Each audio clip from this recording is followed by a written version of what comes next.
Me conta mais, é isso! Grande dia hoje, grande dia, sabe por quê? Contadores e contadores da minha vida.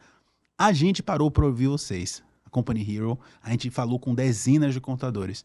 A gente percebeu que vocês estudam para um pi. É isso, vou fazer assim porque minha esposa mandou xingar menos, entendeu?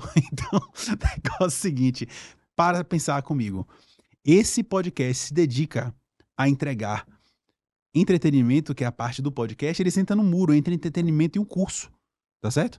E os conteúdos desse negócio, a gente tá trazendo as pessoas mais relevantes, influenciadores, o caralho, ó, falei, tá vendo? Já falei, prometi, já falei, do Brasil todo pra você que tá nos assistindo. Por quê? O objetivo, e eu sempre digo que o objetivo é que você saia desse podcast 1 hora depois e 1 minuto depois você já possa sair daqui aplicando pelo menos uma coisa que você aprendeu. Esse é o desafio Me Conta Mais. E hoje a gente tá com uma fera, um muso, tá certo? Do universo legal e do bodybuilding. Não é isso? Eu vou deixar vocês curiosos. É o Léo Tavares, não é isso? Sócio da Michiles Tavares. Falei certo? Michiles Tavares, né? Michiles Tavares. Exatamente. Hoje falando... veja só, os caras são os musos do universo da hold, do direito empresarial, correto? Falei certo? Direito societário empresarial. Societário empresarial. E aí, galera, é o seguinte, hoje a gente vai trazer um conteúdo para vocês que vai deixar vocês mais ricos. Que eu sei que você está buscando. No fim das contas é isso. Vamos estudar para ganhar dinheiro. Beleza? Então, depois do VT, prepare-se que a sua vida nunca mais será a mesma. Roda VT!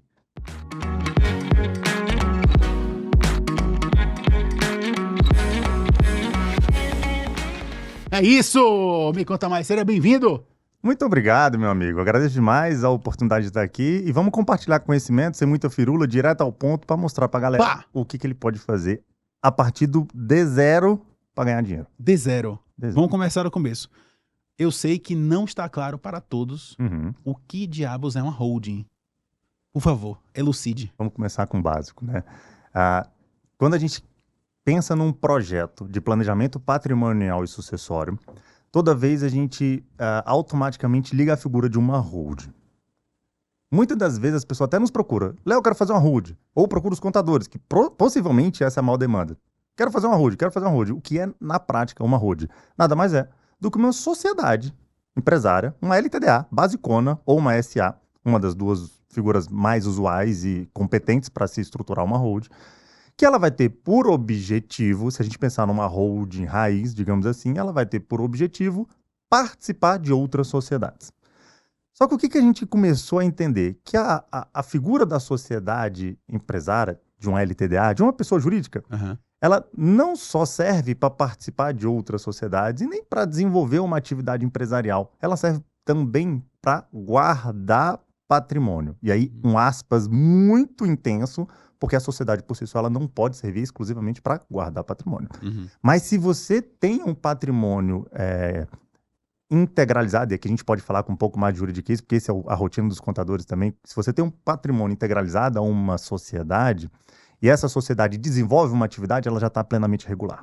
Tá? Então, na prática, quando a gente fala o que é uma holding? Holding nada mais é do que uma sociedade que a gente usualmente utilizou, pegou essa expressão holding daquela sociedade de participações e colocou que é uma sociedade que tem por objetivo utilizar ferramentas de planejamento patrimonial e sucessório. Basicamente isso. Então, a gente é uma estrutura societária que eu guardo imóveis, que eu crio uma estrutura para controlar outras sociedades ou para deter participação ainda que minoritária. Enfim, é uma sociedade empresária que tem por objetivo desenvolver um negócio, guardar patrimônio, criar um cenário de economia tributária ou até facilitar a sucessão. Fantástico. E aí, para quem o contador vai oferecer isso, e aí, obviamente, o contador puxa a capivara de todos os clientes, né? Sabe tudo de tudo, beleza. E ele tem lá um cliente que tem dezenas de imóveis no CPF dele. Perfeito. Né? E isso é um problema do ponto de vista tributário. Assim, é custoso e tal, e pode gerar problema, aquela coisa toda que é o que a gente vai falar aqui. E aí, a holding é esse instrumento que vai permitir ele fazer... ganhar eficiência do ponto de vista tributário, se proteger, aquela coisa toda. E hoje aqui, né, essa promessa é que a gente vai sair daqui com o contador sabendo como ele vai fazer mais dinheiro para ele na contabilidade dele, Excelente. gerando mais dinheiro para os clientes dele, certo? Perfeito, perfeito. Mas vamos lá. Deixa eu tirar primeira impressão de que holding é o único instrumento. Nem de longe é, tá? Quando a gente fala do macro, que é planejamento patrimonial e sucessório, existem inúmeras ferramentas para a gente fazer esse planejamento acontecer, tá? Desde um simples testamento, ou até mais simples ainda, um protocolo familiar, até, de fato, estruturas lastreadas em sociedades empresárias, a famosa holding, tá? Então, de A a Z, a gente tem de tudo. Dentre elas, um dos melhores instrumentos é, de fato, a holding, tá? É, de fato, a holding. E toda vez que a gente quer olhar para um cliente que é um potencial cliente para se fazer um planejamento patrimonial sucessório, é importante a gente entender qual foco ele quer dar para esse planejamento, tá? Então, o beabá, na verdade, o A do beabá inteiro é o captador entender do cliente qual que é o principal objetivo dele, tributário, sucessório ou patrimonial, tá? Quando a gente pensa no tributário, esse é o exemplo mais clássico que tem de um CPF com inúmeros imóveis em nome dele, e que isso já ultrapassou e muito a alíquota do imposto de renda, já bateu o teto de 27,5% de rendimento de locação, tá? Então, esse é um caso clássico no qual, se ele botar isso tudo para uma estrutura societária, baixa a alíquota e aí o contador sabe fazer isso de pé nas costas, é super simples, ok, super tranquilo. Então, do ponto de vista tributário, para fins de operação de locação, super ok. Remeter imóveis para holding é uma estrutura legal. Depois a gente vou até desenhar o caminho de como isso acontece, tá? Sai da PF, para ir para PJ, em que termos, se tem tributo, se não tem, qual os julgados, etc. A gente pode até detalhar isso um pouco mais na frente. Mas, basicamente, submeter os imóveis à pessoa jurídica para fins de integralização capital social e utilizar essa pessoa jurídica para fazer a operação de locação, disparado é muito melhor do que na pessoa física, quando a alíquota da pessoa física já ultrapassou o teto do imposto de renda, tá? E aí você reduz aí pela metade do imposto. Quando a gente pensa em proteção patrimonial, digamos assim, não é blindagem, porque o termo blindagem ele é bem absoluto e nada no direito é tão absoluto assim. Quando a gente pensa em proteção patrimonial, é um cliente que quer segregar riscos. Um caso clássico também é um cliente que tem uma operação societária, uma fábrica, por exemplo, um hospital, é alguém que tem uma operação societária que desenvolve risco, como toda operação societária, mas é um risco que é um pouco mais elevado. E geralmente essas pessoas têm o patrimônio ou na sociedade de risco ou em nome da pessoa física que é sócia dessa sociedade. Então, caso no qual Leonardo é sócio de uma fábrica, essa fábrica desenvolve a galinha dos ovos de ouro, e com os recursos dessa fábrica eu compro imóveis no nome próprio, eu acumulo riqueza em nome próprio, eu acumulo riqueza em nome da própria fábrica. Qual que é o problema disso tudo? O risco que essa operação desenvolve. Eu tenho um risco tributário, eu tenho um risco trabalhista, eu tenho um risco consumerista, às vezes eu tenho um risco ambiental, enfim. Todo esse risco, ele pode alcançar a operação. E alcançando a operação, eu posso alcançar o patrimônio. Então, legalmente, o que a gente pode fazer? Segregar risco. Como é que eu segrego? Eu tiro esse acervo patrimonial daqui, ou tiro esse acervo patrimonial da minha pessoa física, que é mais facilmente alcançável, e boto dentro de uma estrutura societária separada, que não tem esse vínculo com a atividade de risco. Legal. Tá? Então, eu tiro daqui e constituo a famosa holding, tá? Para colocar o acervo patrimonial aqui. Então, seja bens imóveis, bens móveis, a depender do cenário, até recursos financeiros, vai depender do que efetivamente o projeto vai demandar, porque nem sempre recursos financeiros na pessoa jurídica tem as vantagens tributárias da pessoa física. Certo. Mas, enfim, cada caso é um caso. E esse sistema de segregação de risco é que é importante para fins de proteção patrimonial. Então, a gente não está falando de fraude a credor, de qualquer cenário no qual a gente está burlando uma regra legal. Não, muito pelo contrário. Se eu distribuo dividendos daqui da operação para o nome da pessoa física, e essa pessoa física, ao invés de adquirir recursos em nome próprio, remeter esses recursos para uma holding, e essa holding, por si só, adquirir novos imóveis, pronto, é uma operação extremamente segura, tranquila, prevista em lei e não tem questionamento, tá? Então, esse é um ponto 2 quando a gente pensa em proteção patrimonial. E o sucessório, que é o que eu mais gosto, para mim é um dos principais benefícios que tem de se fazer um bom planejamento patrimonial sucessório, é quando a gente foca nesse sucessório. O que é na prática o sucessório? eu quero antecipar riscos, reduzir tributo e fazer o que eu chamo de prolongar o meu legado. Quando a gente pensa em legado, a gente sempre pensa naquilo que tudo que o pai ou a mãe construiu, ele certamente quer passar isso para os próprios filhos e para as próximas gerações. E não é só uma construção material, tá? Aquilo que está no intangível também entra dentro desse planejamento. Qual que é a grande vantagem? Quando eu planejo, eu posso ter, e assim, é um caso extremamente comum de isso acontecer, tá? Geralmente eu tenho um filho que tem mais um tino para o negócio, eu tenho um outro filho que se formou em medicina e está atendendo num hospital grande e não quer nem saber da minha operação.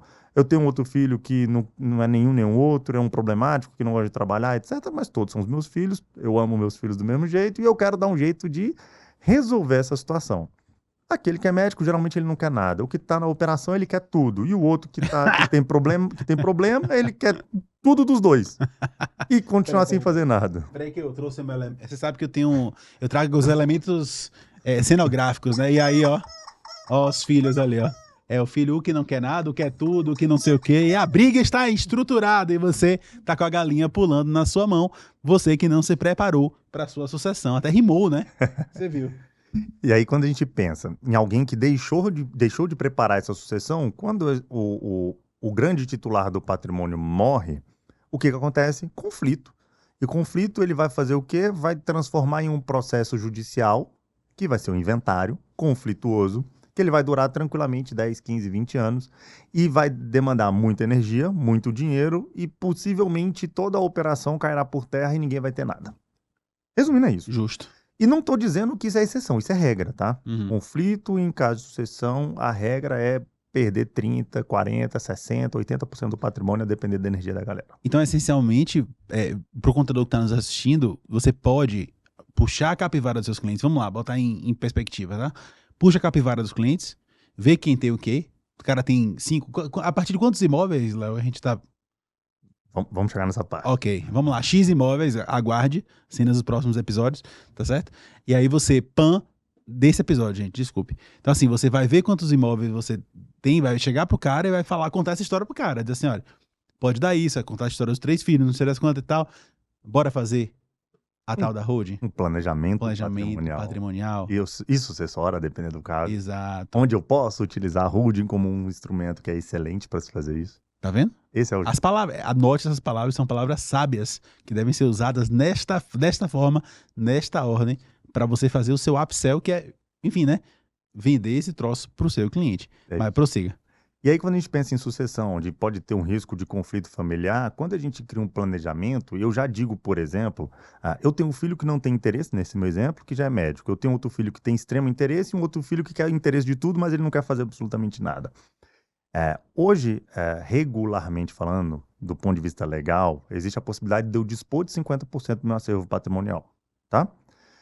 E quando a gente leva isso para o mundo societário, do direito societário, para estruturar a figura da sociedade, eu posso dizer, por exemplo, que para os meus filhos deterem o acervo patrimonial em pé de igualdade, ou seja, cada um realmente terá um terço, eles vão ter que cumprir tais requisitos. Quais requisitos? A criatividade ao limite. Eu posso dizer, por exemplo, que ele precisa formar em administração numa universidade pública. Ou, por exemplo, que ele tem que ter 5 anos de experiência em concorrentes. Olha que legal. Ou posso dizer que ele obrigatoriamente, se casado, tem que ser sob o regime da separação total de bens, porque eu não quero um conflito interno da família deles dentro da minha operação. Então, assim, o céu é de fato o limite. Eu posso descrever tudo o que eu quiser como requisito para que um dos meus filhos, ou todos eles, se cumpridos, vão integrar efetivamente um terço da participação societária. E aquele que não fizer vai ceder a participação dele para o outro, no limite de 50%. Porque eu, tendo como dispor de 50% do meu acervo patrimonial, eu posso direcionar 50% até para o Malci, para mim. Por favor, faça isso. Desde que eu não seja o advogado que vai fazer o testamento, porque o advogado que faz o testamento não pode ser o destinatário. Pode ser para mim, não tem problema. Pode ser o Malci, posso mandar para o Malci, para qualquer ser humano que existe na face da Terra ou instituição, tá? Pode ser pessoa jurídica ou física. E se eu posso dispor com essa liberdade toda, eu posso, inclusive, escolher meus próprios filhos para receber essa participação. Então, eu desequilibro, criando cenários de como eles podem, por exemplo, ter esse direito a esse 1/3, tá? Então, a gente está pensando em deixar um legado.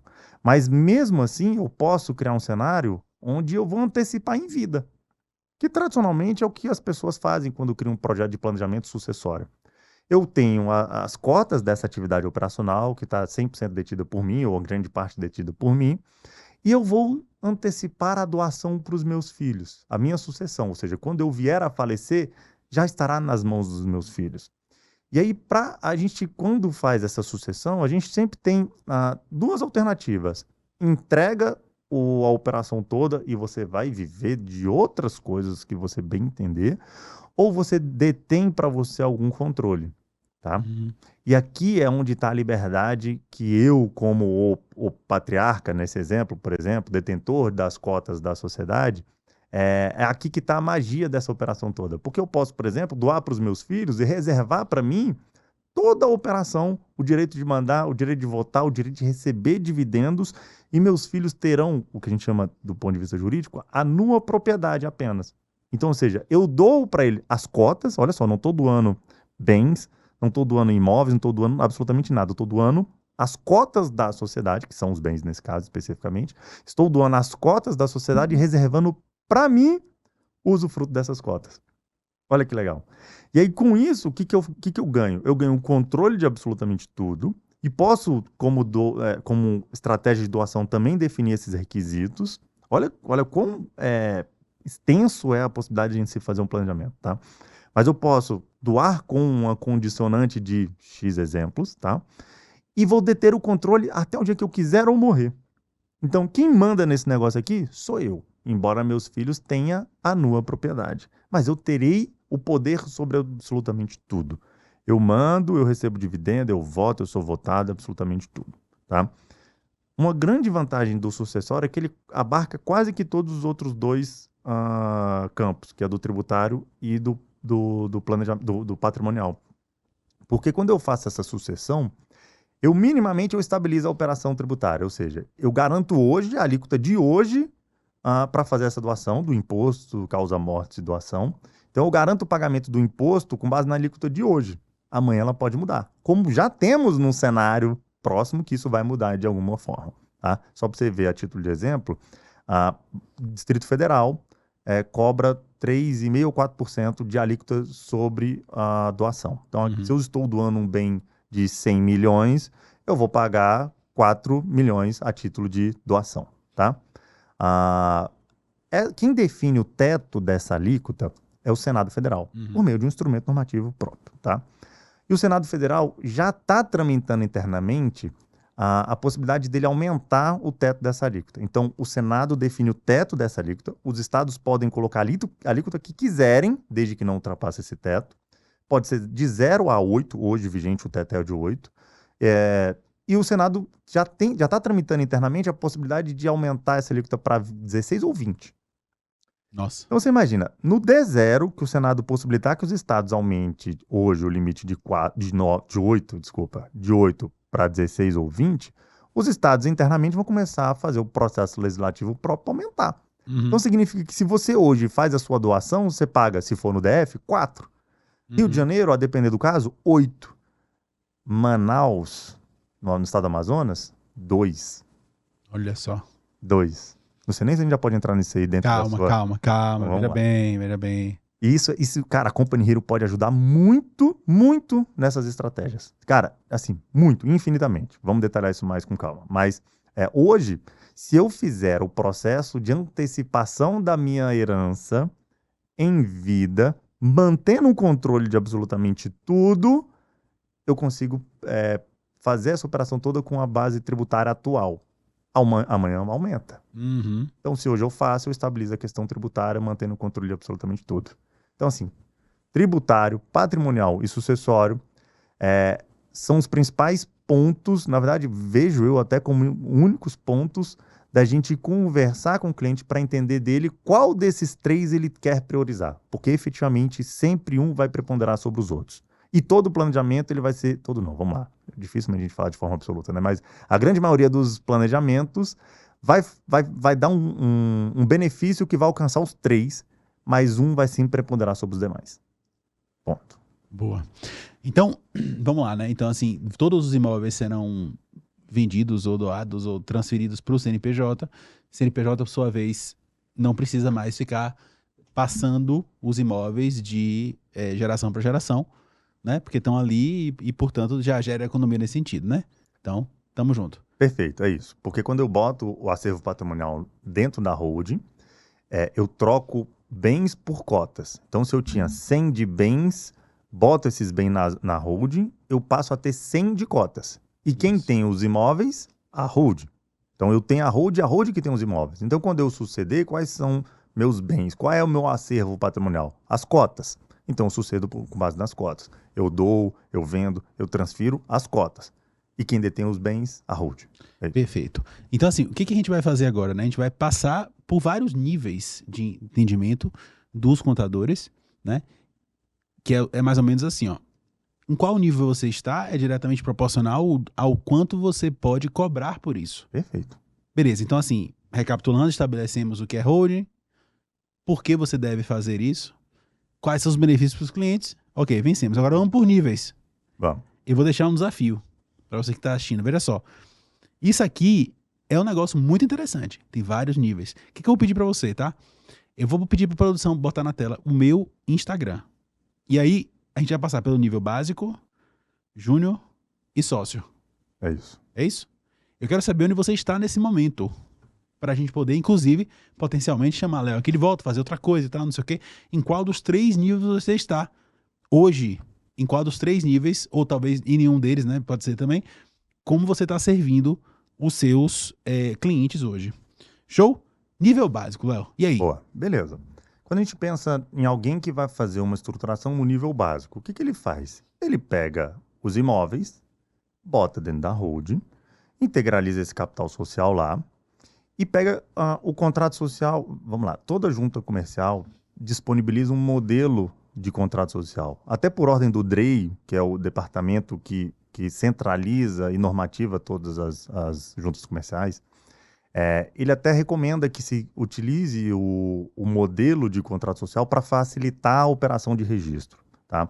Mas lembrando que todo contrato social é de fato um contrato com as liberdades contratuais que temos. Sim. Então, um primeiro paradigma que precisa ser quebrado é que o modelo de contrato social ele é excelente para fazer um registro rápido, porque não passa por uma avaliação. Ele é aquilo que já foi aprovado, só basicamente se adapta com base no nome, na data e nos sócios. Ponto. Então, você consegue registrar isso de um dia para o outro. Agora, quando você faz um contrato social mais elaborado, ele certamente demora um pouco mais. Tá? Então, assim, primeiro ponto que precisa ser esclarecido é: o contrato social é um contrato que você tem a liberdade contratual de escrever aquilo que legalmente é possível de ser escrito. Eu já fiz contratos sociais de 20 páginas, dependendo do cenário.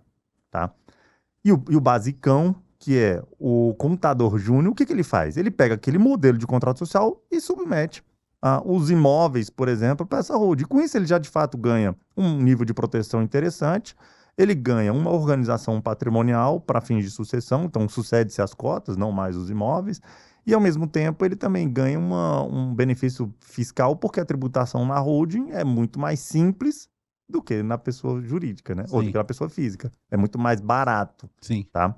E aí quando a gente pensa, cara, agora eu preciso criar um cenário onde meus filhos terão participação nessa holding, ou eu quero já doar isso para o meu filho. Então, assim, eu começo a evoluir um pouco mais e o contador que está naquele estágio ainda inicial, no básico, ele já começa a ter um pouco de dificuldade, tá? E aqui entra uma mescla muito intensa entre o que é contábil e o que é jurídico. Opa. Tá? E não é prerrogativa do direito fazer esse tipo de estruturação, tanto é que existem empresas especializadas fazendo isso, contadores especializados fazendo isso e escritórios especializados fazendo isso, só para você entender. Sim. Então, por ser uma mescla de assim, especialidades do direito, da contabilidade, então O contador também tem que estar ciente de como que se faz isso da forma adequada, tá? E aí, quando a gente pensa num cara que é um básico, ele efetivamente faz a integralização, utiliza o modelo, registra, vai dar certo, vai dar certo. Mas eu pergunto, e aí, como que você vai transferir isso para os filhos? Ou antes, como que você vai fazer essa integralização? Você vai pagar ou não vai pagar o imposto? Porque é fato gerador do imposto, um imposto de transação, o ITBI. Então, se eu estou tirando o imóvel da pessoa física e estou mandando para a pessoa jurídica, é fato gerador de ITBI. Tá? Existe uma regrinha que possibilita você não pagar o ITBI nessa transação. E agora eu entro um pouco mais no detalhe, porque o contador que está evoluindo já de conhecimento, ele tem que saber esse detalhe. Porque, vamos lá, a Constituição Federal, o Código Tributário Nacional, ele diz que quando eu faço a integralização de bens imóveis à holding, à sociedade, à empresa, à pessoa jurídica, eu não pago o ITBI desde que o faturamento preponderante dessa atividade, dessa holding que está sendo constituída, não seja de atividade imobiliária. Vamos lá. Certo. O contador entende isso pé nas costas. O que é faturamento, o que é preponderância, etc. Eu costumo dizer assim, ó, bote na planilha. Essa sociedade, ela está sendo constituída agora ou ela já existe há mais de 2 anos? Ela está sendo constituída agora, Léo, ok, maravilha. Qual que vai ser a atividade dessa sociedade? Com os imóveis, por exemplo. Eu vou pegar os imóveis e vou alugar. Ok, você vai pagar o imposto. Tá? Léo, existe alguma possibilidade de não pagar o imposto? Existe. Agora eu começo a evoluir um pouco mais a prestação de serviço desse contador. Porque olha só, ele não está simplesmente integralizando o capital e dando a hold para o cliente dele falando, tá aqui, pode fazer o que você bem entender. Não, agora ele está criando um cenário de economia tributária para o cliente dele. Então o que ele faz? Ele pega essa sociedade e fala, cara, o que você faz da vida? Eu dou consultoria em empresas e tal. E você fatura quanto? Eu faturo 15 mil reais por mês.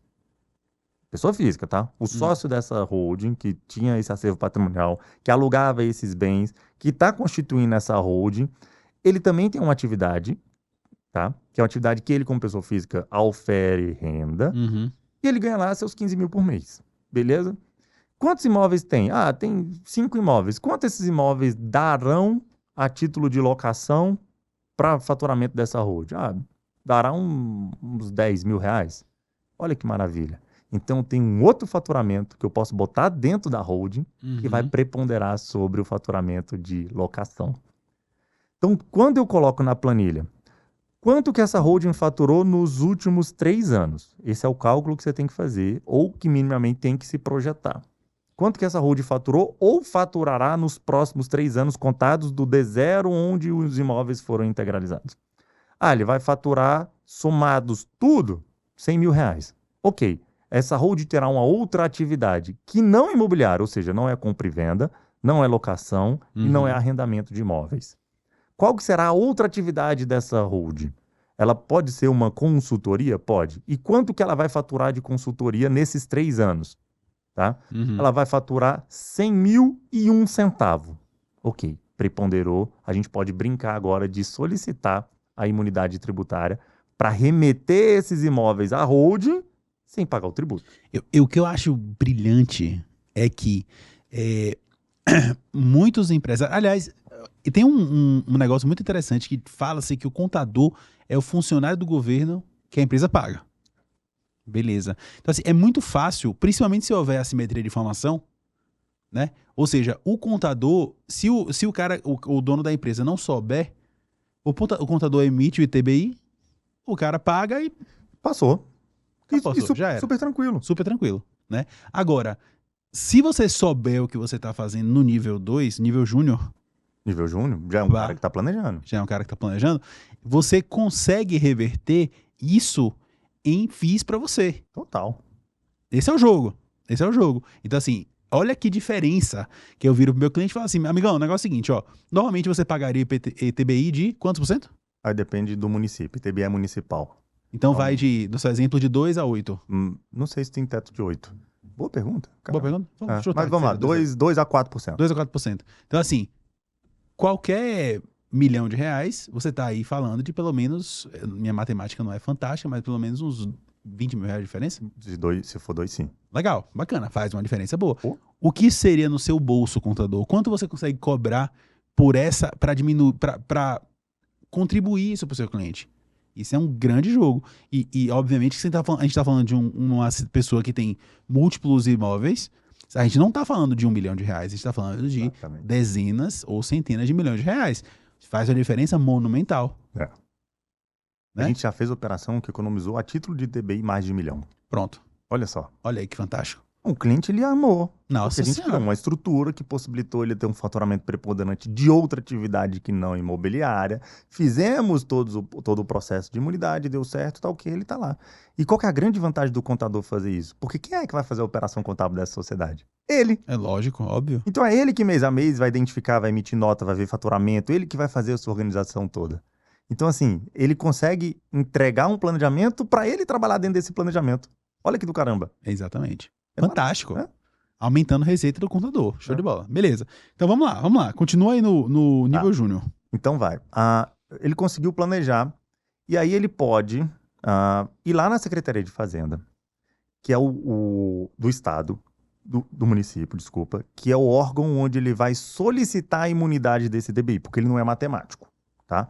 Alguns municípios até fazem, mas vamos colocar como regra que ele precisa solicitar isso aí de fato. Então ele vai lá e vai fazer um requerimentozinho muito simples. Estou levando esse imóvel para a sociedade tal, a título de integralização do capital social, e quero a imunidade de TBI.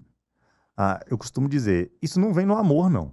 Uhum. O município não gosta de dar imunidade. Opa. Então ele vai criar um monte de cenário para dizer sim, não ou sim parcialmente. Tá? E aí você é júnior ainda, mas você já entendeu que é possível fazer o planejamento. O não, ele é mais difícil do que o sim parcialmente, por incrível que pareça. Tá? O sim totalmente é o mais difícil que tem, porque tem algumas discussões sobre de quanto que eu vou gerar imunidade, se eu posso gerar sobre parte ou sobre total, enfim, podemos aprofundar nisso mais à frente. Mas se você simplesmente já conseguir reduzir alguma coisa, você já saiu do beabá. Uhum. Você já não está no bolo de contadores que sequer sabia que isso era possível. Fantástico. Tá? Então você vai fazer um requerimento muito simples. Olha que eu não estou entrando no juridiquês, tá? Isso é operacional total, um requerimento de um parágrafo. Estou levando esses imóveis a fim de integralização do capital social da Hold tal, conforme documentos em anexo, que foi constituída mês passado, e que essa sociedade não terá faturamento preponderante de atividade imobiliária. Ponto. Você já fez o requerimento. A Secretaria de Fazenda vai avaliar, né? Vai juntar as matrículas dos imóveis para mostrar que esse imóvel é seu, que você é sócio dessa sociedade, que a sociedade vai efetivamente receber esses imóveis, vai avaliar e ela vai te dar uma resposta. Essa resposta, a resposta mais fácil que se tem é sim parcialmente. Uhum. Agora vamos lá. Sim parcialmente. O que você vai pegar? O ITBI que era antes, no seu exemplo, de 20 mil, provavelmente vai ficar agora com 10. Então o cliente que ia pagar 20, agora ele paga 10. Ok, você já economizou 10. Fantástico. Você vai levar isso. E aí você vai ter o cuidado de, nos próximos 3 anos, no seu trabalho como contador, ficar orientando o cliente de que ele não pode ter atividade preponderante imobiliária. E aí, só uma ressalva. Essa atividade preponderante, ela não é mês a mês, tá? Então, se, por exemplo, ele todos os meses, durante os 3 anos, ele faturou de forma preponderante, e só no último mês ele emitiu uma nota fiscal lá de uma consultoria que superou a atividade imobiliária, é maravilhoso. Uhum. O que a Secretaria de Fazenda faz, e geralmente ela coloca isso expresso no ato que dá a imunidade, ela fala, ó, no ano tal, na data tal, você vai ter que apresentar aqui os seus faturamentos. Uhum. Sou pena de cancelar a imunidade. E se cancelar, você paga com juros, multa e correção. Então é horroroso. Então o ideal é que se cumpra efetivamente os requisitos legais. Então, assim, você já fez o processo de imunidade, já ganhou a metade que seja de imunidade e seguiu, e você vai controlar aí com o seu cliente todo mês, ó, opa, aqui, ó, a gente ficou com déficit aqui, ó, de faturamento, você faturou mais de atividade imobiliária, mês que vem você tem que compensar isso. Olha que legal. Você já está ativo com o teu cliente, você já está mostrando que você está... Proatividade. que você está coordenando uma situação que vai levar um benefício grande para ele. Esse cliente não sai de você. Não sai. Ele não sai de você. Ele vai pagar lá e você vai cobrar mais por conta disso, tá? Agora você está num nível mais avançado.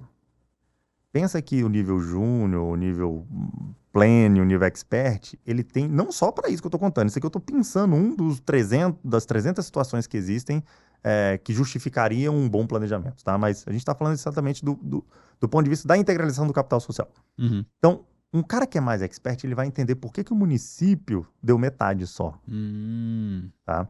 E aqui a gente vai entrar um pouco nesse detalhe para o contador saber do porquê que o município está dando metade. O que aconteceu, tá? Existiu, vamos lá, na prática, como a gente está falando de contadores aqui, eles vão entender com um pouco mais de facilidade. Em algum momento na vida, existiu uma sociedade e o sócio dela tinha alguns imóveis, tá?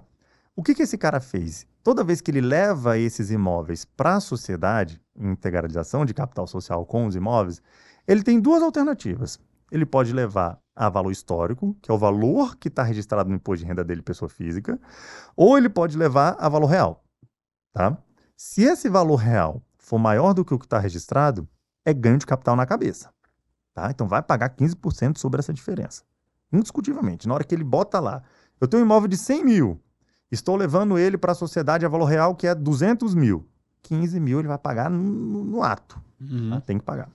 Mas a legislação também permite, não é uma construção, não. A própria legislação, o regulamento do imposto de renda, ele diz expressamente que eu posso levar esse imóvel a valor histórico, que é os 100 mil reais. Tá? Ponto. O que uma pessoa fez em algum momento na vida dele? Ele tinha um imóvel que valia, números a título exemplificativo, tá? Ele tinha um imóvel que valia 100 e ele quis levar para a sociedade não a 100, ou que, tá? Desculpa, vamos voltar. Ele tinha um imóvel que no registro do imposto de renda dele estava 100, certo, que valia 200, e ele criou uma sociedade e ele queria levar esse imóvel nem a 100 e nem a 200, mas a 10. Olha que maluquice. Ele falou, ok, a legislação me permite levar a 100 ou a 200. Se eu levar a 200, eu pago ganho de capital, mas eu posso levar a 100. Mas eu quero levar a 20 ou a 10. E foi isso que efetivamente ele fez. E aí ele levou a 10, e aí ele falou assim, ó, essa diferença entre o 10 e o 100, 90, vai para a conta de reserva de capital. Você não está entendendo direito, mas o contador sabe. Ok. O contador sabe isso muito bem, tá? Isso vai ser sonífero para você, para os contadores vão estar assim, caraca, foi isso que ele fez?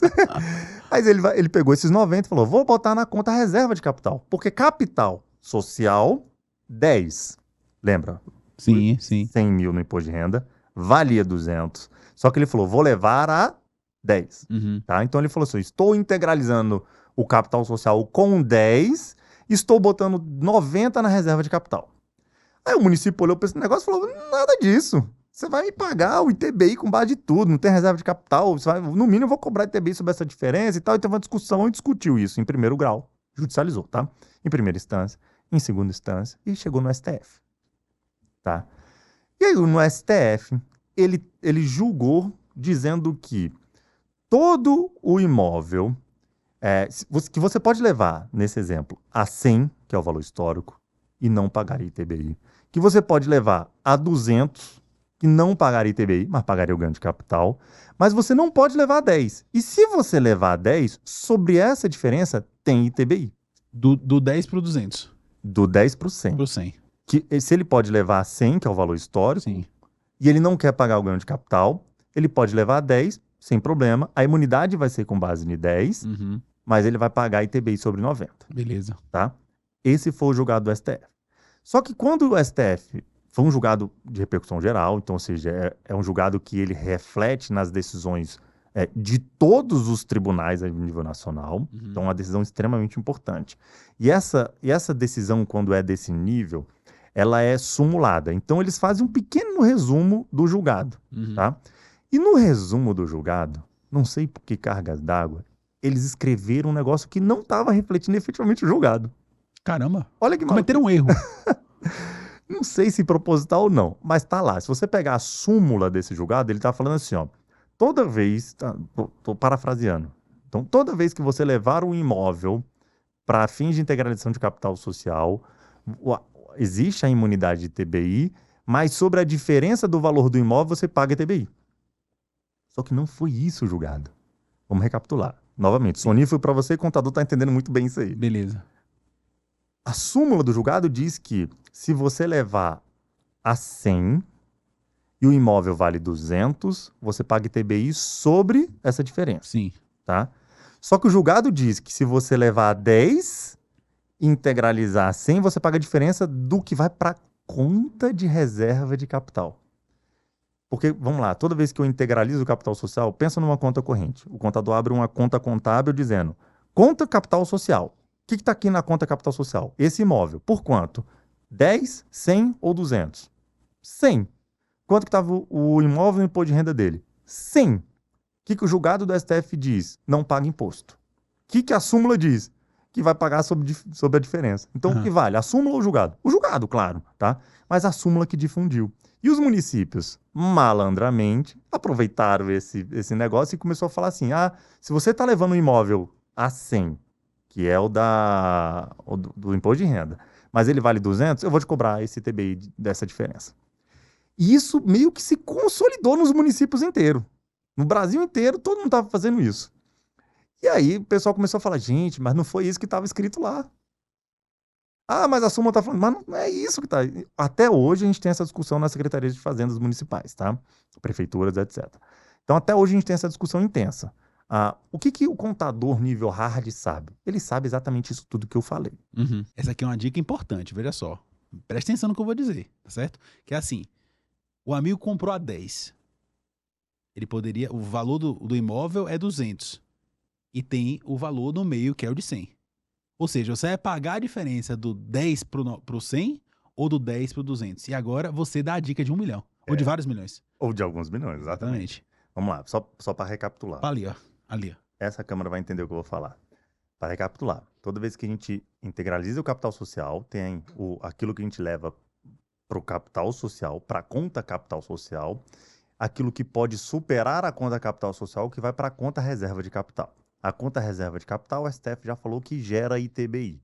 Só que alguns municípios estão dizendo que se você está integralizando com um imóvel que a valor histórico custa 100, mas que você está integralizando, que a valor histórico é de 100, mas que ele, valor real, é de 200, os municípios estão entendendo que aqui, sobre essa diferença, cabe ITBI. Mas não é isso que o julgado disse, tá?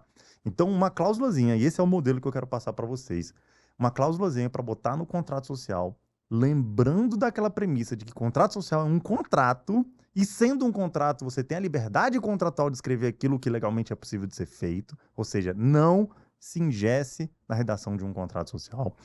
Então, seguindo essa premissa, quando naquela cláusula de integralização de capital social, que você vai descrever os imóveis, que já faz isso muito bem feito, você vai colocar uma cláusulazinha dizendo, olha, este imóvel está sendo integralizado com base no valor histórico do imposto de renda do sócio e que nenhum valor está indo para a reserva de capital, ou seja, 100% do valor da integralização com base no valor histórico permitido pelo regulamento do imposto de renda, artigo tal, que eu costumo dizer que presidiário que sabe artigo de qual. A gente não precisa saber, não. Mas com base no artigo tal, do regulamento do imposto de renda, que me permite levar a valor histórico, estou levando a valor histórico e que não tem um centavo indo para a conta reserva de capital, portanto, não incide a regra de cobrança de ITBI sobre essa diferença. Por que você vai fazer isso?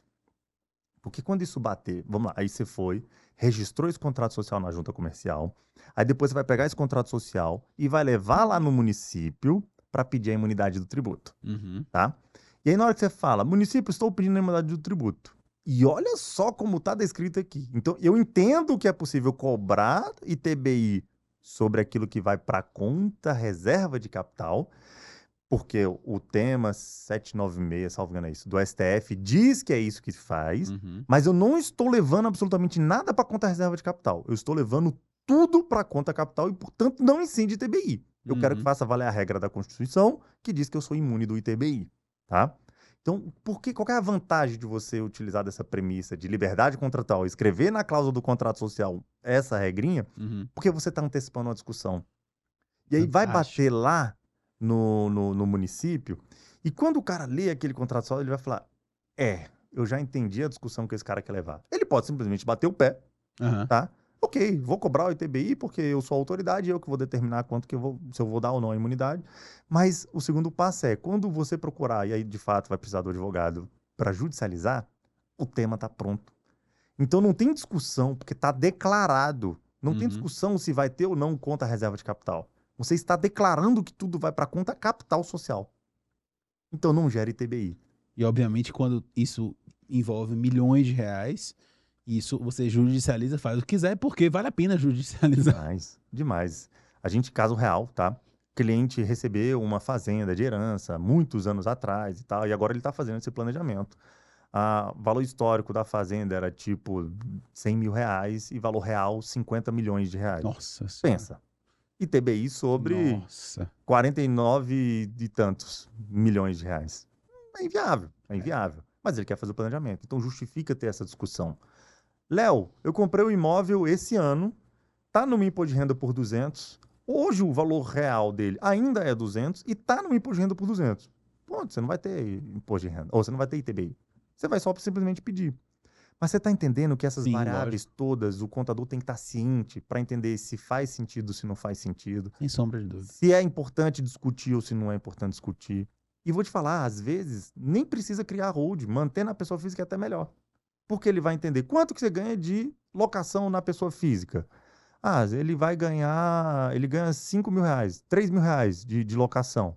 Putz, não faz sentido levar para pessoa jurídica. Uhum. Porque lá a tributação ela é única sobre qualquer valor, 1 centavo ou 1 milhão de reais de faturamento. Sim, A pessoa física tem a escala do imposto de renda. isso. Então, às vezes, na pessoa física é mais vantajoso que na pessoa jurídica.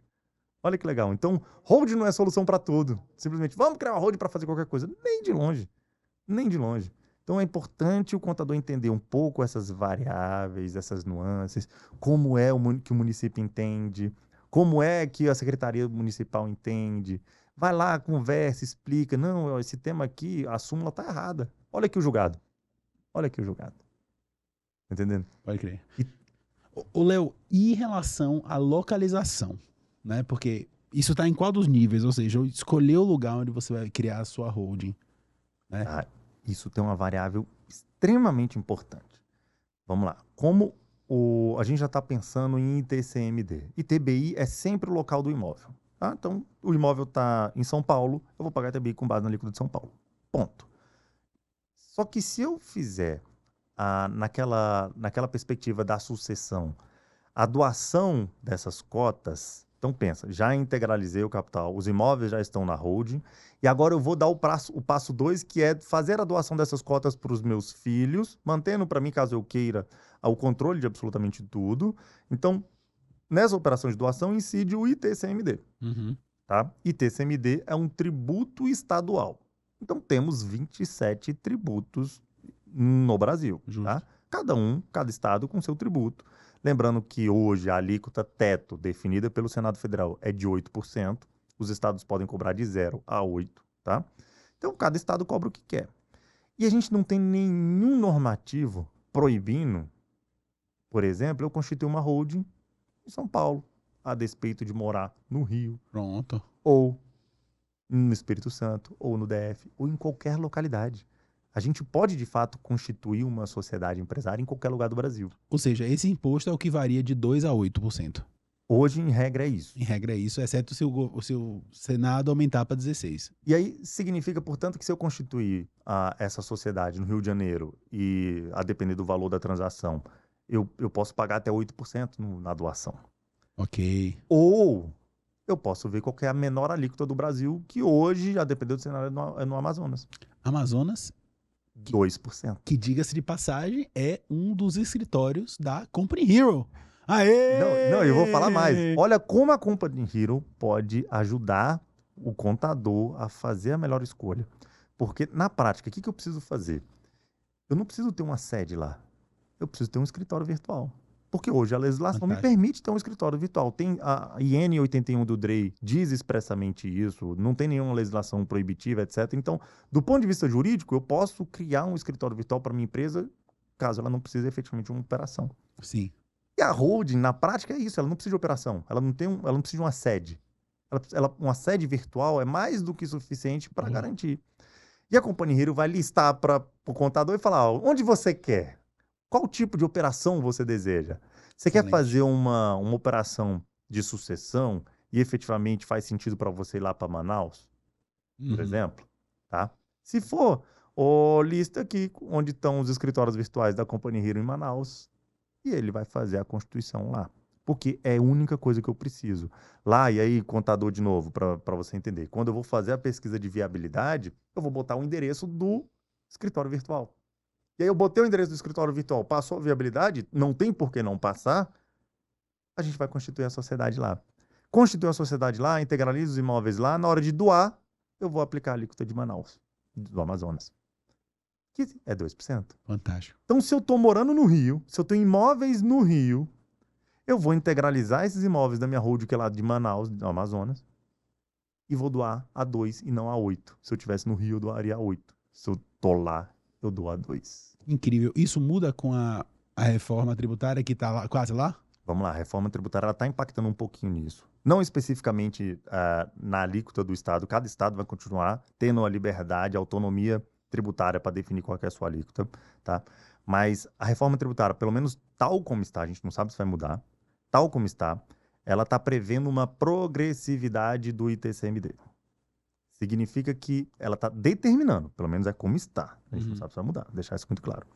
Ela está determinando que haja uma progressividade. Significa que os estados, a partir da reforma tributária passando, promulgada, validada já, os estados vão ter que automaticamente modificar as legislações internas para implementar alguma regra de progressividade. O que é a progressividade?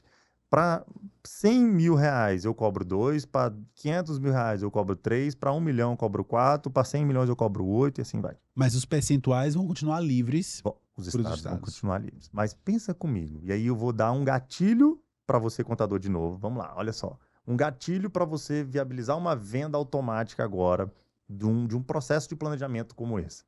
Se hoje a alíquota está como está, seja no Rio a 8, no Manaus a 2, no DF a 4, pensa, se já está dessa forma, e isso vai obrigatoriamente mudar, porque quando alterar essa legislação pela reforma tributária, certamente, conte como certo isso, o Senado também vai alterar a alíquota teto do ITCMD. E no ato subsequente, o que vai acontecer? Todos os estados vão fazer o processo interno para implementar a progressividade que já está determinada pela reforma tributária e para aumentar a alíquota. É isso. Em quanto tempo ele vai fazer um negócio desse? Depende do processo legislativo. Saindo hoje, ele já inicia o processo legislativo amanhã. Então, vai aumentar o imposto de doação causa-morte. Não tenha dúvida, isso vai aumentar. Então, se hoje eu posso fazer na alíquota que existe, e certamente vai aumentar, até porque eu não conheço uma hipótese de diminuir imposto. Normalmente, só vai para frente. Então, como a gente não tem historicamente uma possibilidade de diminuir o imposto, e certamente ele vai aumentar, porque já está no caminho, né? Por que não fazer agora?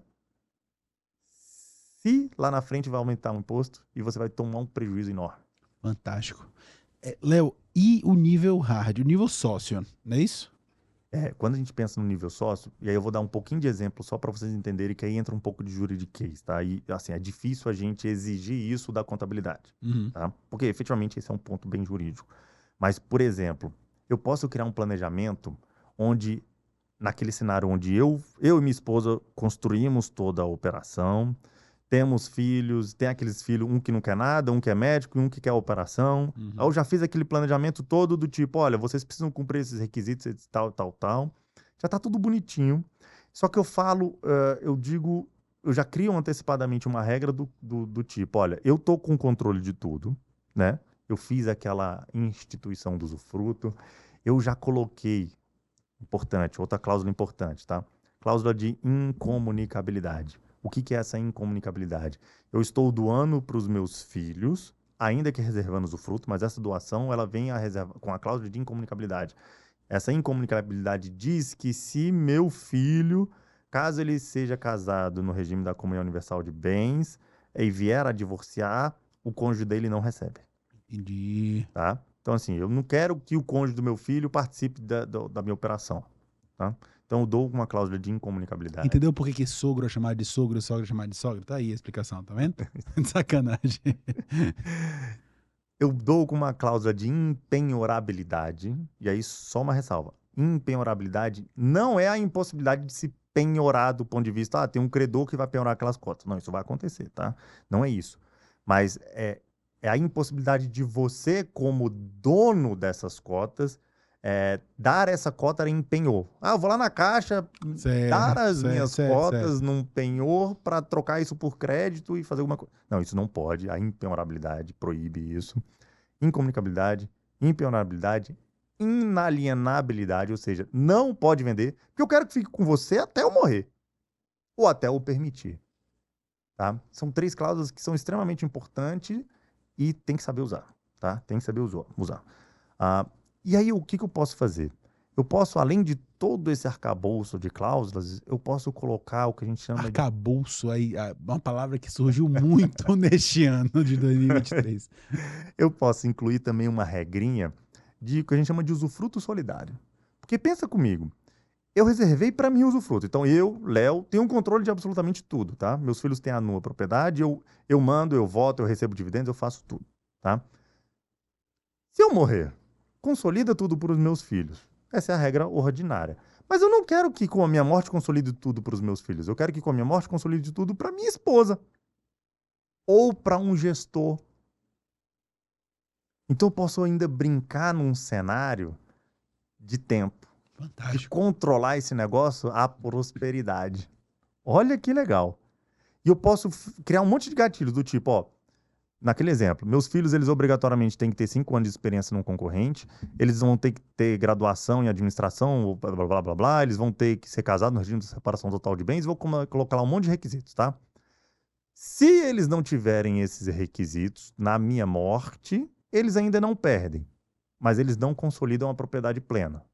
Tô desenhando automaticamente com vocês aqui uma redação que é para colocar no contrato social, olha só. Então, não consolida a propriedade plena com ele. Esse usufruto que antes era meu e com a minha morte, ele em tese se extinguiria, ele vai ser transferido para minha esposa. Uhum. Ou para um terceiro. Mas se eu criar uma cláusula do tipo, ó, 100% do usufruto é meu e vocês têm lá a nua propriedade dessas cotas, e 100% do usufruto é meu, com a minha morte, esse 100% do usufruto vai para outra... Eu falo que é usufruto virtual, porque isso não existe do ponto de vista jurídico. E a gente vê muito isso acontecendo. Então, quando você é já um cara que tem uma experiência e quer fazer alguma coisa nesse sentido, se simplesmente colocar uma cláusula, 100% do usufruto é do Léo, com o Léo morrendo vai ser do Malci. Sabe o que vai acontecer? Nada. O Léo morreu, consolida a propriedade. Porque, do ponto de vista legal, a gente precisa cumprir alguns requisitos para fazer essa transferência do usufruto. Não é simplesmente uma cláusula. Entendi. Então, olha só o nível que o cara já tá. Ele já entendeu a importância de se fazer isso, agora ele tá desenhando isso do ponto de vista jurídico para parar de pé. Porque nada adianta eu escrever um monte de balela lá e não para em pé. Fantástico. Na hora que eu morrer, tem uma cláusula dizendo que vai pro Malci 100%, sem os requisitos legais.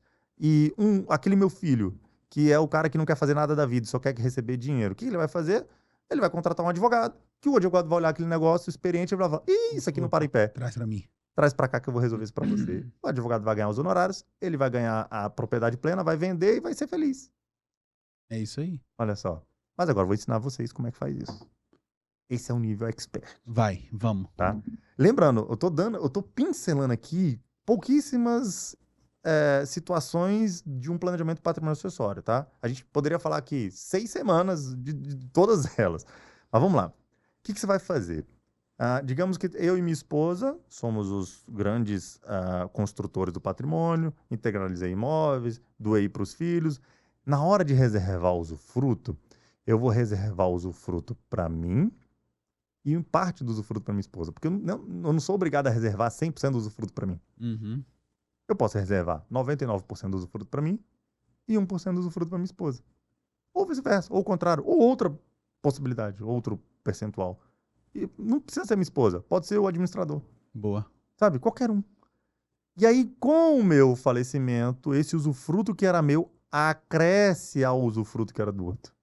E essa é a expressão adequada, é o direito de acrescer ao usufruto. Interessante. Tá?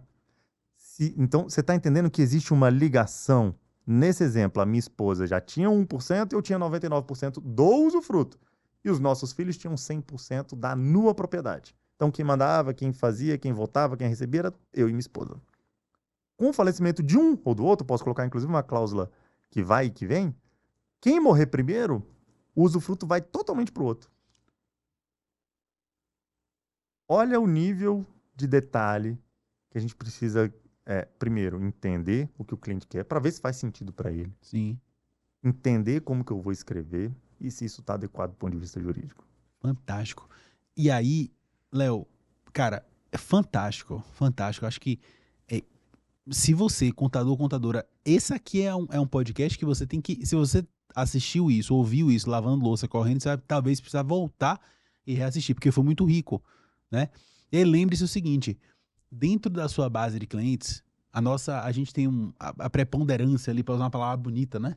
De contadores na nossa base, são contadores que têm ali entre 10 colaboradores, eles têm 100, 200, às vezes 300 clientes, né? Aquela coisa toda. Se você tem um cliente na sua base, que ele é um cliente que tem ali, sei lá, algumas dezenas de imóveis, cara, vale muito a pena você olhar nisso em qualquer um dos níveis, assim, qualquer nível que você conseguir chegar, agrega muito valor para você, do ponto de vista de grana, né? E não é um demérito para você trazer um especialista, um advogado, para olhar isso, porque você vê que para chegar no nível expert, precisa desse nível de negócio. E você pode cobrar por isso. Total. Total. Né? A gente tem um monte de parceiro contador. Eu adoro contador, diferente da grande maioria dos advogados que tem esse conflito, né? De que o contador... Não, muito pelo contrário, eu preciso ter todos os contadores comigo. Porque eu digo que o contador é o primeiro advogado do cliente. É isso. Porque o cliente, o primeiro problema que ele vai no contador. E o contador, muitas das vezes, ele tem competência para resolver. Mas algumas vezes não tem. E se ele não tem, procura quem tenha. Então, eu adoro ter contador na minha base de parceiros. Fiquem à vontade. Vou deixar meu Instagram aqui. Deixa aí. Editado aí já para edição, para fazer isso aí. E pode entrar em contato. Cara, Léo, surgiu uma dúvida. Cara, eu tô 100% disponível. Eu quero ajudar. Se precisar fazer treinamento lá pro pessoal, a gente adora participar dos escritórios de contabilidade, porque entendo eu que é o maior captador que existe para planejamento patrimonial acessório. Não que venha para nosso escritório, mas para auxiliar o próprio contador a fazer isso de forma completa, plena e de forma certa, né? Fantástico, fantástico. Léo, muito obrigado. Valeu demais. Amei. Você gostou? Adorei. Foi bom pra você também? Foi excelente. Fantástico. Coraçãozinho, ó. A produção é o alta mão, Léo. Porra. Caralho, velho. É isso. Aê! Esse foi o Me Conta Mais com esse muso, Léo Tavares. Sabe tudo de holding. Galera, não se esqueça da provocação, hein? Quero saber em qual dos níveis você está hoje. Beijo enorme. Valeu, galera. Me Conta Mais. Mais uma. Valeu, valeu.